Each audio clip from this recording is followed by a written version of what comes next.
again tonight. Last night we had fried chicken, and I cooked enough chicken for 2 nights. So even though we ate a piece and then we had a piece later, we have some chicken left for tonight. So I'm just going to make a side dish tonight to go with our chicken.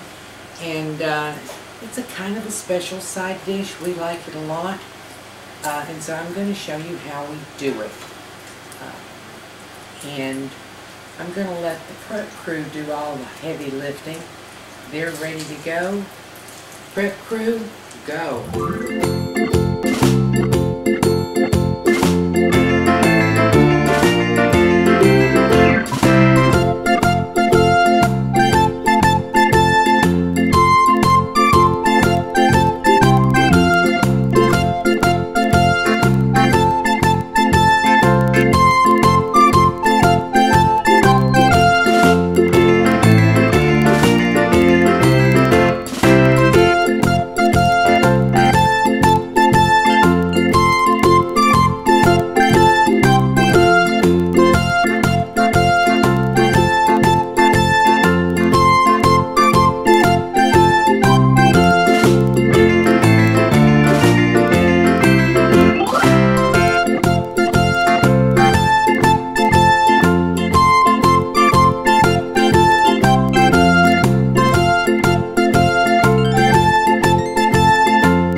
Good job. What I'm doing here is cooking some bacon. I have 3 strips of bacon. I cut them in half.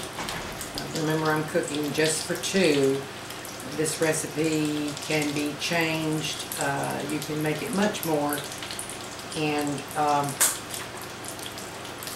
if your family's big, you'll probably need much more. This is going to be mostly a main dish, even though it's most often served as a side dish. We will enjoy having it as our main dish, and I recommend you serve it with some cornbread. I'm cooking this bacon a little more than you would normally cook bacon. I want it very, very crispy. I'm going to crunch it up after the rest of the food cooks. And no, I haven't told you what we're cooking. We're cooking a fried cabbage dish. I think it's stretching it to call it fried, but folks do call it fried because you cook it in a skillet and you use some grease. I'm putting this meat press, bacon press, on this. I don't even remember where I got this. I've had it forever and ever. But it's lovely for making nicely spread out crispy bacon. And I'll just put it there and wipe up the grease later. This bacon's just about where we want it.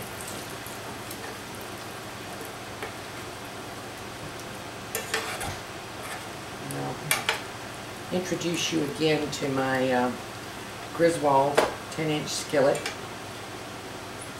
It's my favorite 10-inch skillet. I have several. I use them all because I want to keep them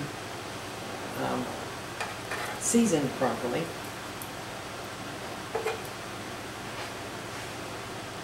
I'm going to put this bacon out and let it drain really well and get really crisp. I have the bacon left here, and I'm going to let you in on a little secret. I fried chicken last night. I fried it in lard, and I did not throw it away.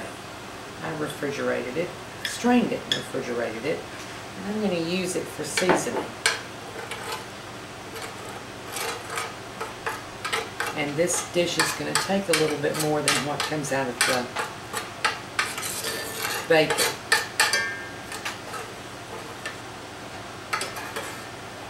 I don't know that you could do that with oil, but I know that you can do it with lard. and it brings its own wonderful flavor.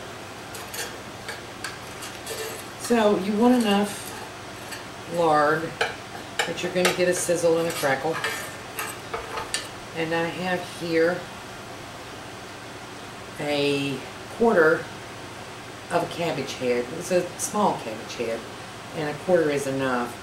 I have some slivers of carrots, and I have an onion cut in half slices because I want the onions to cook out.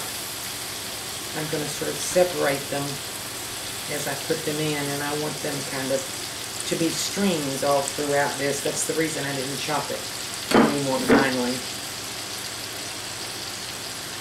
I want a different texture with the onions.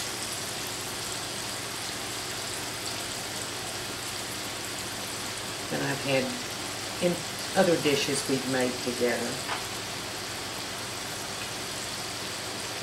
Let's get it all.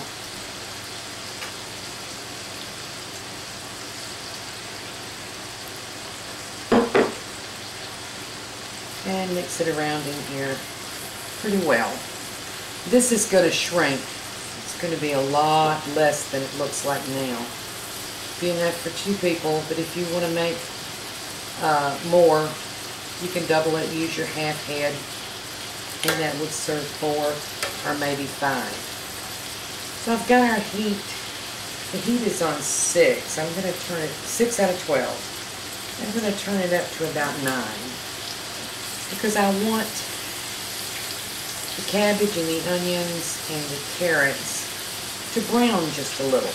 I want the color, but I don't want to burn them. So I'm going to let these sizzle for a little while. I'm not covering it yet. I'm going to cover it in a minute. But I'm going to let these sizzle until they start to take on a brown color. Well, in the meantime,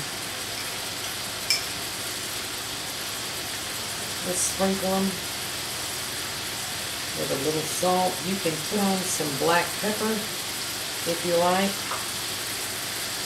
Nice rough grated big flakes of pepper, coarse brown. And we're going to let this sizzle until we start getting some brown color, and I'll be back. Okay, our vegetable mixture has started to get a little bit of brown color. I doubt you can see it because it's very faint. But the onions are getting translucent. They're not caramelized yet. But they're getting translucent. You can see that they're cooking. Now some alternatives, some different ways to make this. Instead of bacon, scramble up some sausage in there, take it out and drain it. You can use collard greens if you like instead of cabbage, or any kind of salad green that you like to cook. I'm going to let this simmer for just a second. The next step, because we want the vegetables done but not wilted, done but not soggy. But we're going to put just a little. That's probably about a 1/4 cup of water. And we're going to cover it. Now this pan has 2 holes so that some of the steam can escape. If you don't, then you're going to want to set your lid a little askew just to allow some of the steam to escape, because we don't want it to all stay in there. And I've got this up pretty high. It's on 10 out of 12.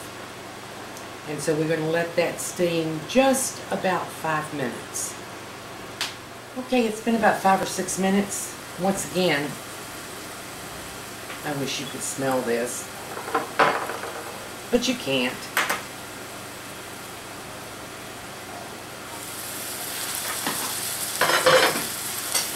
This has sizzled up very nicely. You can smell the onions, you can smell the bacon. We steamed it just a little bit so that the carrots would be soft enough to eat.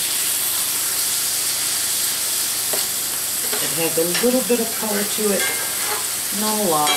It's not burned, it's not scorched. Altogether, this is cooked about 15 minutes. I'm going to take this up now.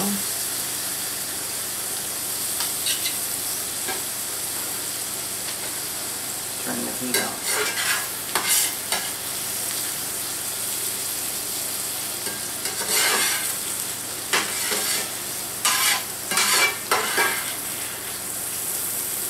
Now, go over quantities again. This was about 3 cups of raw cabbage, chopped up a little bit bigger than you would for coleslaw. About a 1/4 cup of carrots, a whole onion, salt and pepper to taste. And now we're going to break up our bacon.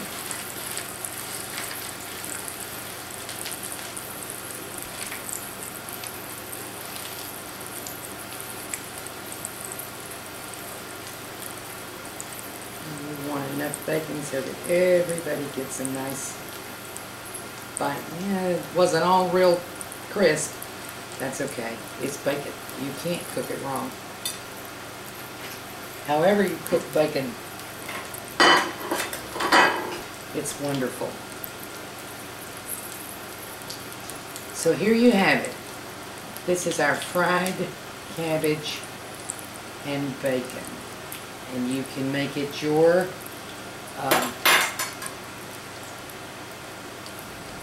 fried sausage and collard greens if you like. Any of the Nebraskas do a good job.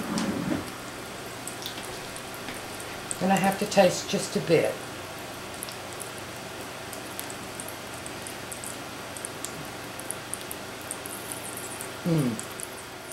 That's hot and savory. You can taste the umami flavor from the bacon. You're going to enjoy this. We're going to have it tonight with some leftover chicken, and Fred's going to have a baked potato. Enjoy. Thank you for joining us on Debbie's Back Porch.